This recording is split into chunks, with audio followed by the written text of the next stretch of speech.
தோல் உளுத்தம் பருப்பு, ஜீரகம் கொஞ்சம் இந்த அளவு, அதே மாதிரி வெங்காயம், வரமிளகா, கருவேப்பிலை, புளி, இஞ்சி, பூண்டு எல்லாம் கொஞ்சம் தான். ஒரு தக்காளி நறுக்கி வச்சுருக்கேன்.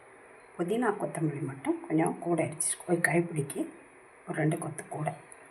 தேவைப்பட்டால் தேங்காய் போட்டுக்கலாம், இல்லாட்டி தேவையில்லை. இது கொஞ்சமாக அளவு தேங்காய் எடுத்துருக்கு. இப்போ இதை வாணலியில் போட்டு வதக்கிடலாம். எண்ணெய் ஒரு ஸ்பூன் காய வச்சுருக்கு. இதில் சேர்த்துடலாம்.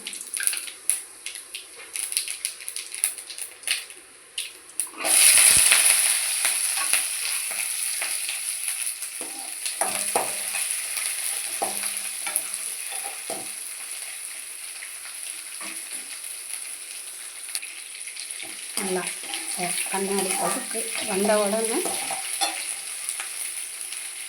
இந்த தக்காளியை சேர்த்துக்கலாம்.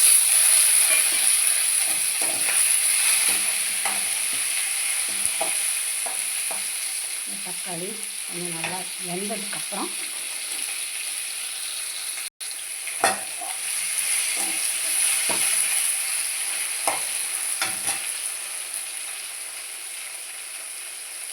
வெந்ததுக்கப்புறம் இந்த காலையை சேர்த்துடணும். கொத்தமல்லி புதினா கொஞ்சம் நாட்டுமே உடம்புல சேர்த்துக்கணும். நல்லா வதங்கணும்.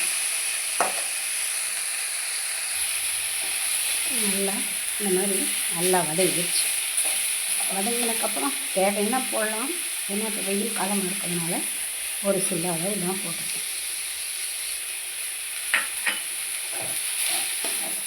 இதை ஒரு பெரட்டி விட்டு அந்த சூட்டில் இது சரியாகும். ரொம்ப வதங்கணும்னா அவசியம் இல்லை. இப்போ அடுப்பு ஆஃப் பண்ணிடலாம். ஆறுனதுக்கப்புறம் மிக்சியில் சேர்த்து அரைச்சிடணும். கார சட்னி தயாராகிடுச்சு. இது மருத்துவ குணம் கொண்டது.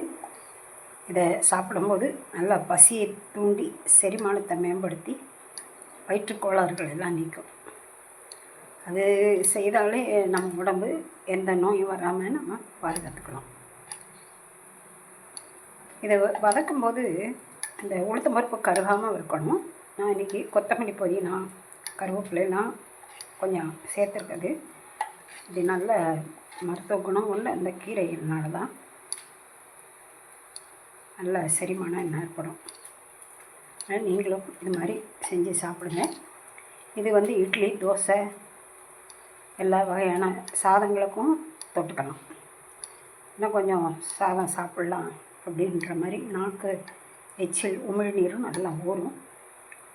நல்லா சாப்பிட்றதுக்கும் நமக்கு மனசு அந்த இதில் செல்லும். அது மாதிரி நீங்களும் இதே மாதிரி செஞ்சு சாப்பிடுங்க. இந்த மருத்துவ குணம் கொண்ட இந்த கார சட்னியை. வாழ்க வளமுடன், வாழ்க நலமுடன். லைக் பண்ணுங்கள், ஷேர் பண்ணுங்கள், சப்ஸ்கிரைப் பண்ணுங்கள்.